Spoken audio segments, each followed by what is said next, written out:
ધોરણ 10 ગણિત chapter number 1 વાસ્તવિક સંખ્યા અથવા વાસ્તવિક સંખ્યાઓ રેડી એનું આજે હું તમને 32,760ના અવયવ વૃક્ષ સમજાવવાનો છું. તો અહીંયા આપણે 32,760નો અવયવ વૃક્ષ પાડવાનું છે. એકમના સ્થાનમાં એકી સંખ્યા હોય એટલે તમે આનો 2 ભાગાકાર કરો. 2 એકા 2, 2 6 12, 0 0 ઉપરથી ઉતારો 7, 2 તેરી 6, 1 ઉપરથી ઉતારો 6, 2 8 16, 0 ઉપરથી ઉતારી 0 એટલે ભાગ ચાલે નહીં. કેટલાય ભાગ ચાલ્યો? 2. તો અહીંયા 2 કેટલા આવ્યા? તો કે 16,380. હવે 16,380 ભાગ્યા 2 કરો. 2 8 16, 3, 2 એકા 2, 1 ઉપરથી ઉતારો 8, 2 9 18, 0 0 ઉપરથી ઉતારો 0 એટલે અહીંયા આ 0. કેટલાય ભાગ ચાલ્યો? તો કે 2. કેટલા આવ્યા? તો કે 8,190. હજી એકમના સ્થાનમાં 0 છે.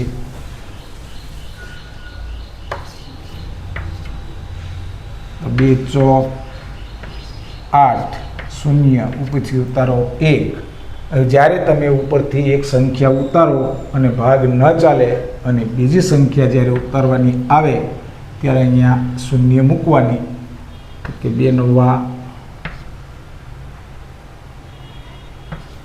18, અહીંયા 1, અહીંયા 0 ઉપરથી ઉતારો 0, 2 5 10. કેટલાય ભાગ ચાલ્યો? તો કે અહીંયા આ 2 કેટલા આવ્યા? તો કે 4,095. હવે તમારી પાસે અહીંયા 4,095 છે. તો એકમના સ્થાનમાં એકી સંખ્યા છે તો 3 ભાગ ચલાવો. તો કે 3 એકા 3, 3 તેરી 9, 1 ઉપરથી ઉતારો 9, 3 6 18, 1 0 ઉપરથી ઉતારો 5, 3 5 15. કેટલાય ભાગ ચાલ્યો? 3 ભાગ. કઈ રીતે? કે શેષમાં 0 આવે તો ભાગ ચાલે. તો કે 3 અહીંયા કેટલા આવ્યા? તો કે 1,365. હવે આપણે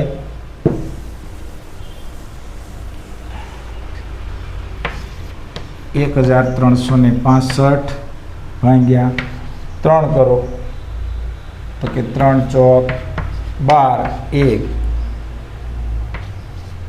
3 5 15, 1 3 5 15. 0 આવી તો કેટલાય ભાગ ચાલ્યો? તો કે અહીંયા 3 આવ્યો. કેટલા આવ્યા? 455. હવે 455નો 3 ભાગ ચાલશે નહીં. તો જોઈ લઈએ. તો કે અહીંયા આ 455 ભાગ્યા 3 કરો. તો કે 455 ભાગ્યા 3. તો કે 3 એકા 3, 3 5 15, 0 5, 3 એકા 3 એટલે 2 શેષ આવી તો ભાગ ચાલશે નહીં. 5 ભાગ ચલાવો. તો કે અહીંયા 4 નાના છે એટલે 5 9 45. અહીંયા 5, 5 એકા 5. કેટલાય ભાગ ચાલ્યો? તો કે 5, 91. અહીંયા 5. હવે 91 કયા ઘડિયામાં આવે છે? તો કે 13 7 91. તો આવી રીતના આનો અવયવ વૃક્ષ પડે છે. તો હવે આપણે અહીંયા 32,760નો અવયવ વૃક્ષ જોઈએ તો કે અહીંયા 2 × 2 × 2 1 2 ને 3 3 કેટલી વાર છે? 2 વાર છે. તો કે 3 × 3 5 કેટલી વાર છે? તો કે 1 વાર. તો કે 5 7 અને અહીંયા 13. તો કે 2 ની 3 ઘાત ગુણ્યા 3 ની 2 ઘાત ગુણ્યા 5 ગુણ્યા 7 ગુણ્યા 13. આવી રીતે વિદ્યાર્થી મિત્રો અવયવ વૃક્ષ પડે. ખાસ ધ્યાન રાખજો.